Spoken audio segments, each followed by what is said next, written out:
Hello and good morning from Rockland. I'm your host, Thomas Stockting. Coming up on this week's program, YMCA reopening in Clarence-Rockland, South Nation Conservation fundraiser, new sports complex breaks ground in the nation.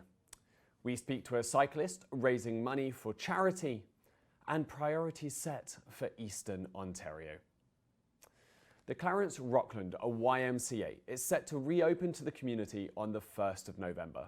Having been closed since March 2020, the Y will reopen with slightly reduced services, but the health, fitness and aquatic centers are expected to be open to all ages. This is including various fitness classes and swim programs. There will obviously be child and youth programs as well, although those will be slightly limited, as well as a select registered programs available for a short season between November and December. The programs will be expanded as time goes on, and all the relevant COVID-19 health protocols will need to be followed. We will also have an interview to speak further about the local YMCA in the next couple of weeks. Now, let's take a look at the latest COVID-19 numbers in the region. There are currently 23 cases in Prescott-Russell, of which 7 are in Clarence-Rockland. In the region, there are currently 9 people in hospital, of which 8 are not vaccinated, and there are 4 cases in intensive care. Sadly, there has been another death from the virus in the region, as last week a 58-year-old with underlying health conditions passed away. They had not been vaccinated either. Now, new data from the EOHU suggests that positive antigens found in wastewater could be a useful tool in combating the COVID-19 pandemic. Speaking on Monday afternoon, Dr. Rumeliotis explained that the relationship between the rise in positive antigens found in the Hawkesbury and Cornwall wastewater plants and the rise in positive cases in their respective areas. And this is interesting. It's been a couple of months now that we've been looking at the wastewater plants and wastewater COVID numbers, which tells us, and it kind of correlates. You could see this is the Hawkesbury's up again, but not as much as Cornwall. Cornwall's blue, and you could see, in September, we really started going up. Baseline was here, quite low, and then this is the marker, and this is a marker that's independent of testing, that's independent of people going to get tested or symptoms. It's just what we find in terms of wastewater in terms of the COVID antigen that's in there. So these are reliable for us, and they can tell, and it really correlates with the increased number of cases that we had here. So you can see sort of the peak, it kind of peaks, and if you go backwards to around the dates. This is around the dates where everything peaked in Cornwall and actually started going up in Prescott-Russell as well, where we started having cases in Hawkesbury, which is another sort of a hot spot of our area. So we'll be monitoring this and reporting that on a regular basis. Like I said, we only started monitoring this. It's been really a month and a half now, but moving forward, it's a useful trend. It's useful for us to be able to correlate this. Another tool there in the arsenal for the EOHU in this ongoing battle against the pandemic. Now, coaches, officials and volunteers over the age of 12 will have to show proof of vaccination to participate in indoor organised sporting events following a letter of instruction by the EOHU. However, athletes between the age of 12 and 17 are exempt, as Dr. Paul explained. A few other things that I just wanted to share with you is, as you know, we have issued a letter of instruction under the Reopening Act of Ontario, which is a regulation under which the medical officer of health can give legal instructions.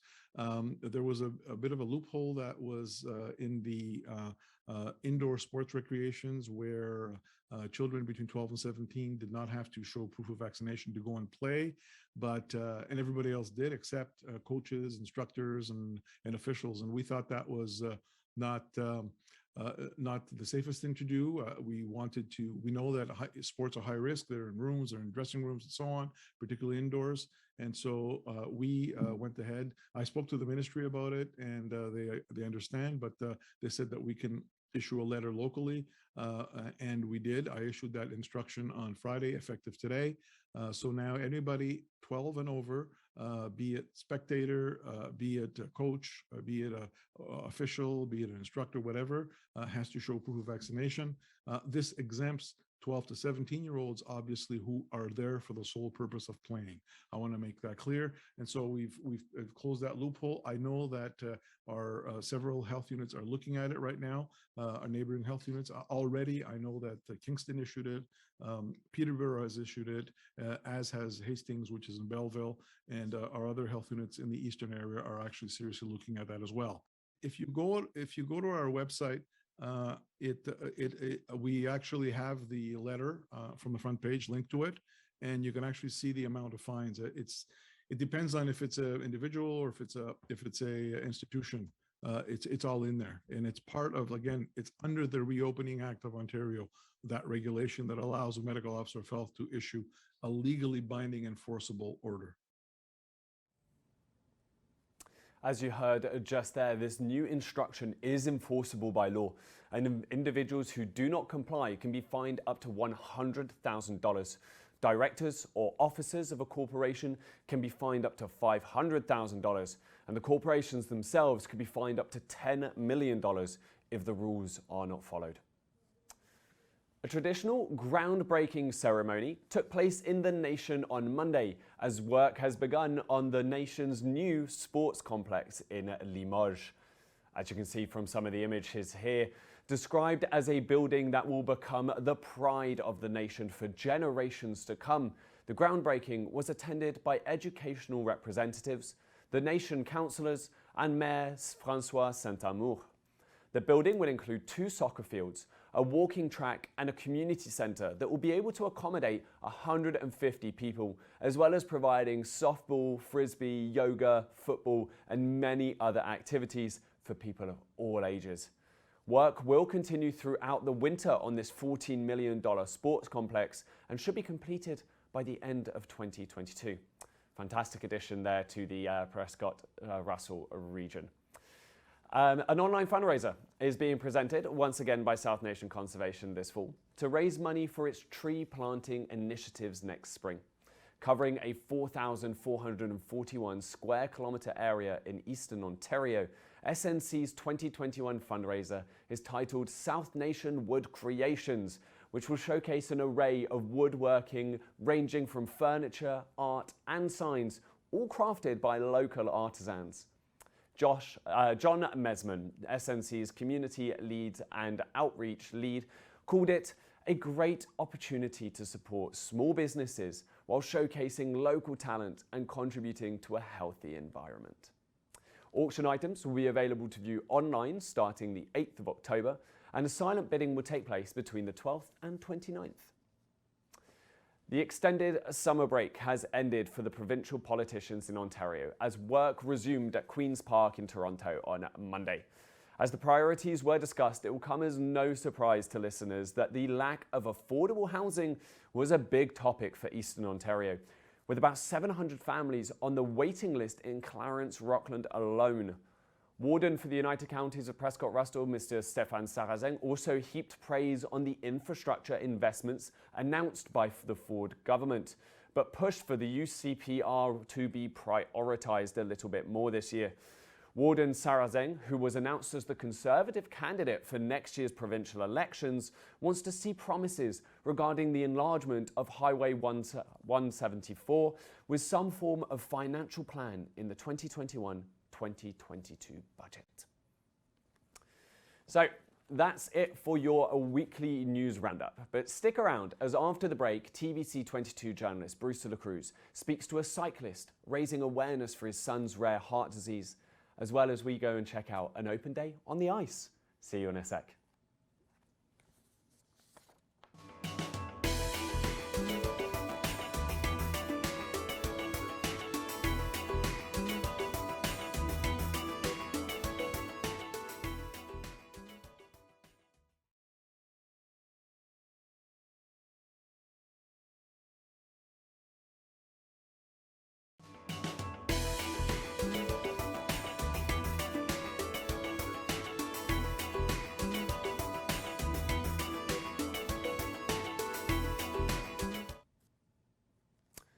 Hello and welcome back. Our next story hits close to home for parents whose main priority is obviously the safety of their children.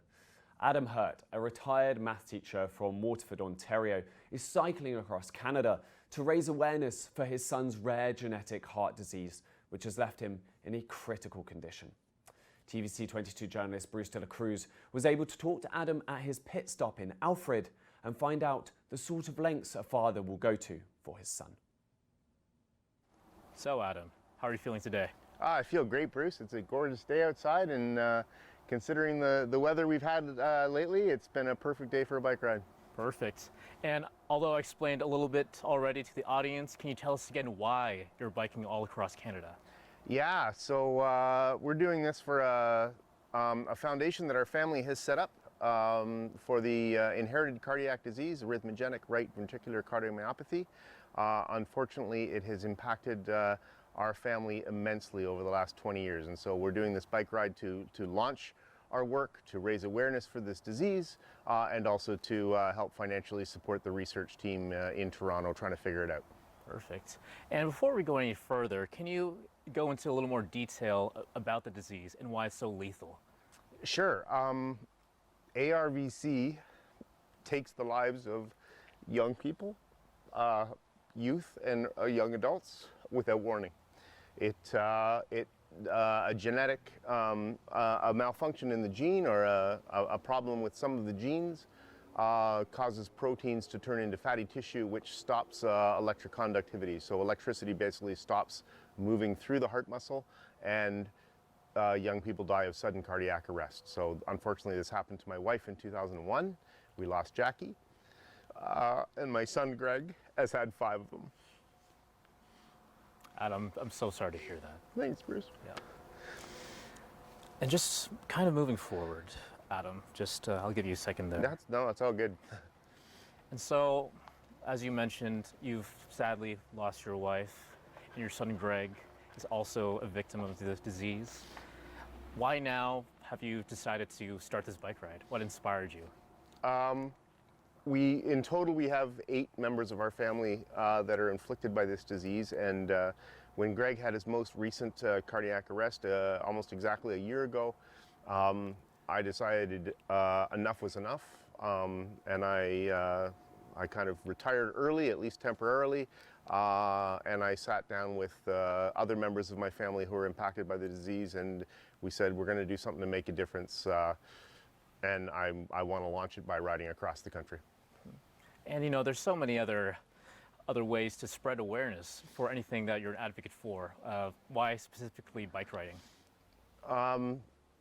There are 2 things that I'm relatively good at and I enjoy doing. One is riding a bike, and the other one is talking to people. And you know, a big part of this journey has turned into, it was the plan, but it's turned into, in such a great way, just talking to Canadians across the country. And it started in Newfoundland, where ARVC is absolutely, it's a huge issue. There's so many people in Newfoundland have it. And just to be able to stop on the side of the road at the pace that you are when you're traveling by bicycle, and chat with people and share your stories and spread the word about, you know, what's happening to young people when they're dying of sudden cardiac arrest, but also what we can do to make a difference. Just face to face has just been an incredible journey, and you can't do that driving across in a car. Sounds perfect. And just kind of going forward with that, Adam, ARVC is relatively unknown in the medical world. Why do you think that is? Yeah, so you know, there are, my understanding, not being a physician, my understanding is that there are kind of 2 categories of heart disease. There's the plumbing problems, that restricted blood flow, blockages, etc., and there's electrical problems. Of the electrical problems, ARVC is just one of them, but as I said before, it affects young people without warning, and Bruce, you said it perfectly. It is relatively unknown to the general public, but it's not rare. When you hear of, you know, the hockey player dropping on the ice as a young person, or, you know, more recently in the Euro Cup, a Danish player went down. That may very well have been ARVC, and you know, we've experienced it twice in our family, and I've been talking to a lot of people already across Eastern Canada where this has impacted them. So you're right, it's unknown, and we're working to change that because we don't believe it's rare. And although it's relatively unknown, what are some of the things that we already do know about the disease that might be able to help people overcome it? Yeah, so we do know it's inherited. So as soon as a family, has learned that this is a possibility, genetic testing is one of the first steps for everybody in the family. We're on the cusp, and there's research teams in Newfoundland and there's research teams in Toronto working on the possibility that it could be diagnosed through a simple blood test. And so these are some of the things that we're doing. We know a lot more than we knew 20 years ago when my wife died. We didn't even know why she died, but we still have a lot more learning to do, and that's why we're working on funding the research to know more and know it more quickly. Exactly. It sounds like we're making good progress so far. And so, just going back to the biking aspect, the first trek of this fundraiser is around 3,250 kilometers, correct? Yeah, maybe a hair more than that. I think in a couple of days I'll pass the 3,000 kilometer mark, and I'm ending up in Waterloo, Ontario. So yeah, we'll be somewhere around that range, maybe a few more kilometers than that by Thanksgiving when I arrive in St. Jacobs. My original intention was to go coast to coast, but we got COVIDed, as some people have said. So I've broken it up into two sections. So next May we'll drive out west and start from the Pacific Ocean and finish the country. Right, and whether you're biking two sections separately or one section altogether, biking across Canada is a huge feat. So how did you prepare yourself physically, mentally, and logistically? Yeah, great question. Yeah, all of those things and more went into preparation, and it's funny. It's a pretty cool feat. I'm very proud that I'm doing it, but it's not as rare as you might think. People kind of setting off on bicycle, and sometimes they do it with absolutely no preparation. I've been fortunate, and I've worked hard over the last 6 months to learn about my own body, learn about nutrition, learn about hydration, practice putting long hours in the saddle to get through the kind of the mental challenges of it, practice against a variety of road conditions and weather conditions to try to face those challenges. So it's preparation of a variety of ways, and I've put on over 5,000 kilometers just in training in a variety of conditions just to get myself where I am right now. Perfect. And you did mention that you're almost done the first trek, the first half. You started on August 27th in Newfoundland. What's been some of the highs and some of the lows so far? Highs have definitely been the people, without question. Obviously, beautiful scenery, and I've followed a lot of lovely river valleys, but people have definitely been the kind of a driving force behind keeping me going every day. In terms of the lows, it gets boring sometimes on the bike. There weren't a lot of days on Newfoundland where I didn't have a 30-kilometer-an-hour headwind and climbed 700, 800 meters in a day. So it was physically demanding. I wouldn't necessarily say they were lows, but they don't happen very often. But yeah, they creep in a variety of different ways, just whether it's mental fatigue, physical fatigue, emotional fatigue. Thankfully, I still feel like getting up every morning and pedaling some more. So it's good. And so, talking about just fatigue and physical fatigue, what's your thought process like? Because you're biking 100 kilometers a day. What do you tell yourself to keep going? Yeah, it's when you're in the saddle for 6 or more hours most days, it has to be a variety of things. Thoughts certainly about my family that is impacted by this, about my late wife Jackie, my sons Greg and Ben, but also about things happening in front of us. There's some great events and some great outreach happening in front of us.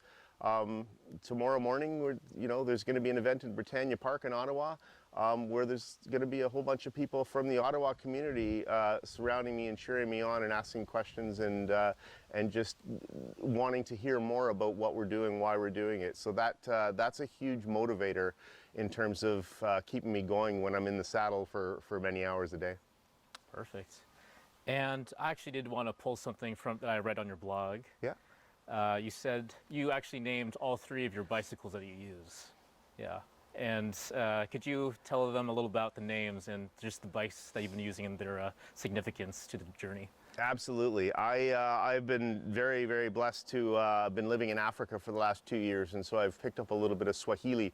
And so my bike that you see behind me, her name is Rafiki. Rafiki means friend. Most people would know the name from The Lion King. Many of the Lion King names are Swahili names. Rafiki means friend. So this is the bike that I spend most of my days on. I have a second bike that I have with me that I will ride in kind of rougher conditions. A little bit more sturdy of a bike. This Rafiki is a road bike, but Kaka is my second bike, and Kaka is Swahili for brother. And it's important to me because that's also Greg's bike, so it's really meaningful. And my third bike, which is at home, which my friends laugh at me for, is called Babu, but Babu means grandpa. So it's my comfortable old man bike that I ride around town when no one's watching. Perfect. And it's just so nice to know that you're so prepared for this journey, having all these bikes, just in case, right? Yeah, it's I wouldn't be able to do this without all the support I have, including my friend Ian, who's driving the truck and pulling the trailer behind us. And without him, I wouldn't have the good fortune of bringing a second bike. So super big thanks to him for allowing it all to happen. Otherwise, I'd be on my own. Sounds good. Adam, just going forward. So, why is it so important for people to not even just be educated, just be aware of this disease? Most of us know somebody that has had a sudden cardiac arrest. Many of us know somebody who's had a sudden cardiac arrest that's young. But very few of us know why that happens. And we didn't know why. It took 17 years for us to learn why Jackie died at the age of 31. It took until Greg's first cardiac arrest 17 years later. People need to know that there are answers out there, and we want to share the idea that as long as you're asking the right people, and as long as the research teams continue to do their great work, we will find answers. And not every sudden cardiac arrest is caused by ARVC, but it's caused by something similar. And the more we know, and the more we can start talking about it, and the more people can talk to their doctors about it and find out more about it, the more it'll be on our minds, and maybe the more we can do something to save some young people's lives. And just playing off of that, Adam, I've read your blog, and I've seen you be very active on it. So what part does social media have, or what part does social media play in spreading awareness? It's a huge part, Bruce. It's an absolutely huge part that I have no understanding of, and that's why I have a team of younger people than myself to take care of all that for me. So I do enter all of my own stuff on a fitness app called Strava, and then I have a team of fantastic people that are taking care of turning that into social media outreach and media outreach for me. And it's I can't imagine where we'd be. Well, we wouldn't be anywhere near where we are without that great team behind me doing all that fantastic work.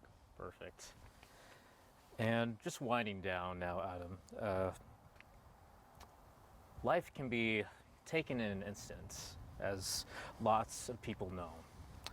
So what's the one thing you want to take, what's the one thing you want people to take away from this story? Because I feel that a lot of people take their own life for granted. And yeah. I'm going to paraphrase my brother-in-law, Mike, who also has ARVC. And that is that we can't always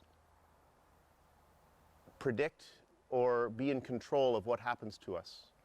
Lots of bad things, whether it's medical or otherwise, happen to a lot of people. And none of us are immune to negative things happening, but we can choose what to do next. This is what we're choosing to do. Perfect. And the final question, Adam, is once this entire trek across Canada is done, what's the next step? I'm an idea guy. I'm a brainstorming guy. So one of the many things that I do on a bicycle is to think about what the next step is. I don't have an answer for that at the moment, but it's going to involve outreach. It's going to involve outreach for sudden cardiac arrest and ARVC, and it's going to involve a bicycle. Perfect. Thank you, Adam. Thanks so much, Bruce. And for TPC 22, I'm Bruce Cruz. As we saw Bruce de la Cruz there, the reporter for TVC22, with a story that pulls at the heartstrings. And what an effort by Adam for a fantastic cause. You can go find his stuff on the GoFundMe page as well to donate, or at the very least, if you see him cycling down the road, as you saw there, he loves to stop, chat, spread awareness and talk about it as much as anything else. But at the very least, just give him a good old wave before he takes his pause for the winter before resuming again in the new year. Now, to speak about the winter, as the weather starts to cool and the colour of the leaves start to change, sporting minds are cast towards winter sports.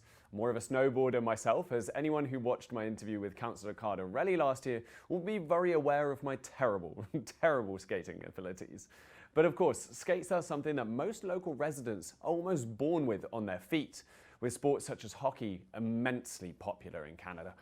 The Rockland Nats have started their season, but they aren't the only players to take to the ice with sticks in their hands, as the Clarence-Rockland Ringette Association held an open session last weekend.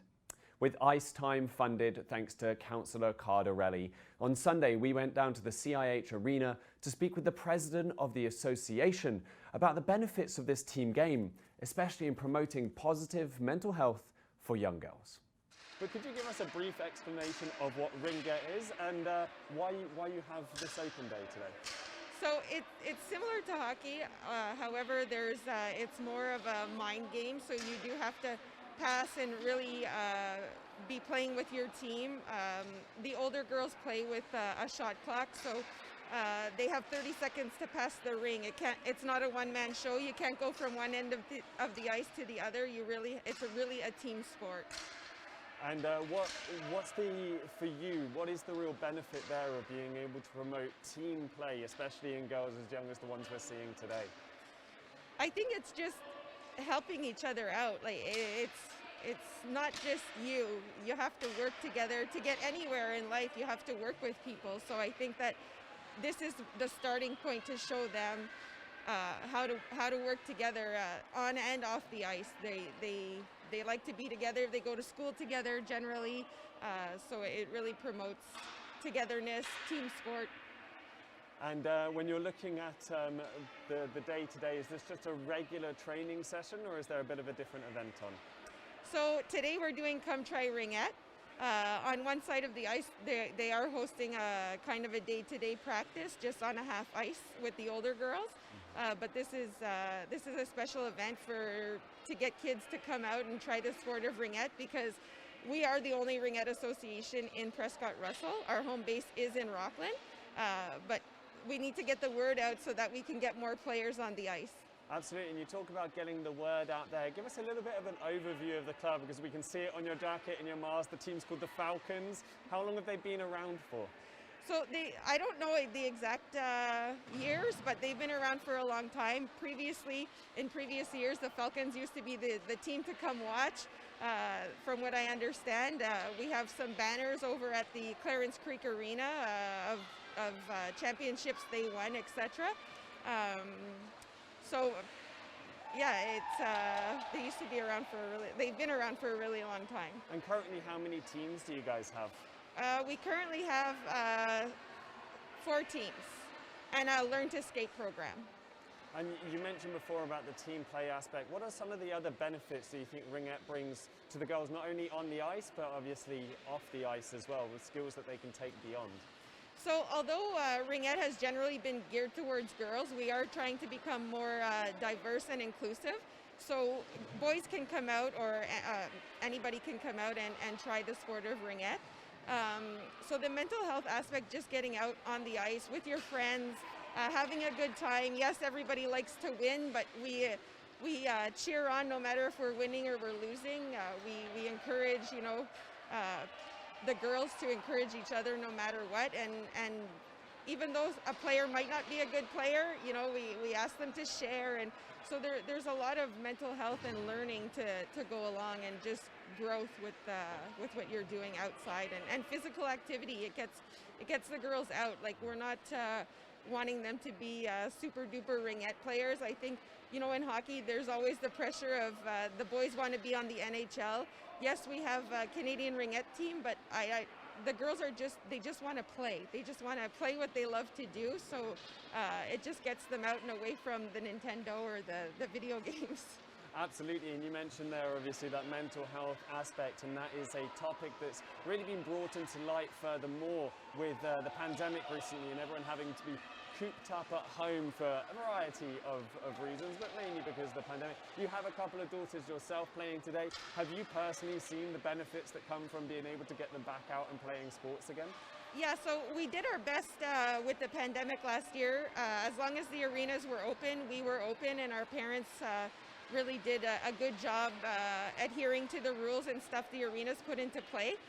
With my daughter specifically, I didn't, because they were allowed to play the sport that they wanted to play and they did see their friends, the effects on kids that were maybe not as involved in sports were very different. I didn't see much of a difference with my girls because they were allowed to get out. And yes, mom and dad couldn't be in the stands and there was no games, but they still got to see their friends because there were times where school was closed, but sometimes the arenas might have been open. So we still ran our practices with social distancing, and so they still got to get out and have their team sport and do what they like to do. So for you as well as the president of the club, as well as, like, as I mentioned, a mum of two players, how much of a benefit was that for you to still have these extracurriculars ongoing during such a trying time? Yeah, it gave a sense of normalcy, especially if it was just for a little while. It was normal for at least a little bit of time. At least for the 50 minutes we were on the ice, it was, you know, and we got to get out and see people we don't normally see. So. And you mentioned, obviously, we're doing an open day today. You're trying to encourage more people to come down. Just to sort of round it off, what are you really hoping to accomplish, and what would you say to the viewers out there who may be tempted to come and play the sport? Yeah, so we're hoping to get more players to come out and try ringette.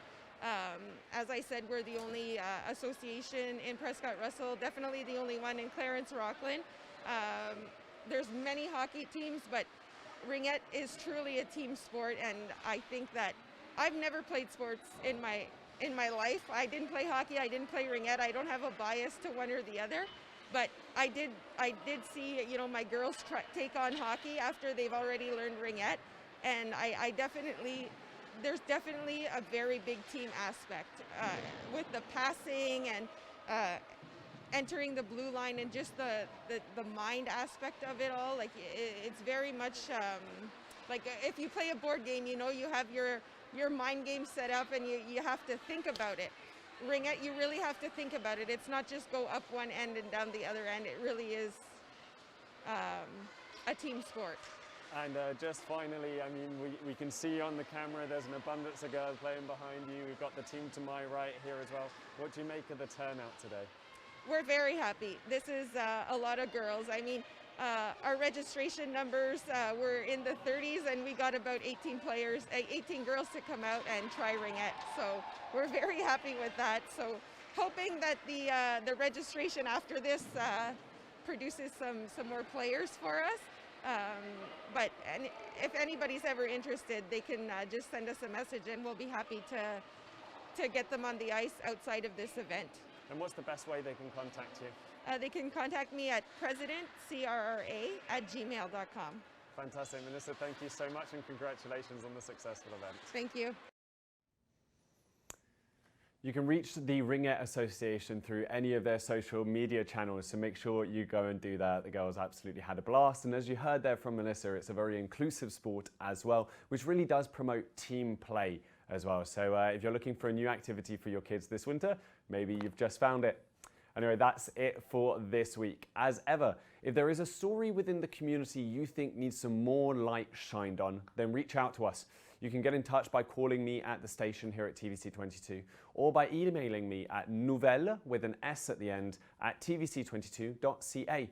And for now, it's good morning from me and it's good morning from the team here, and have a very happy Thanksgiving weekend, and we will see you next week. Goodbye.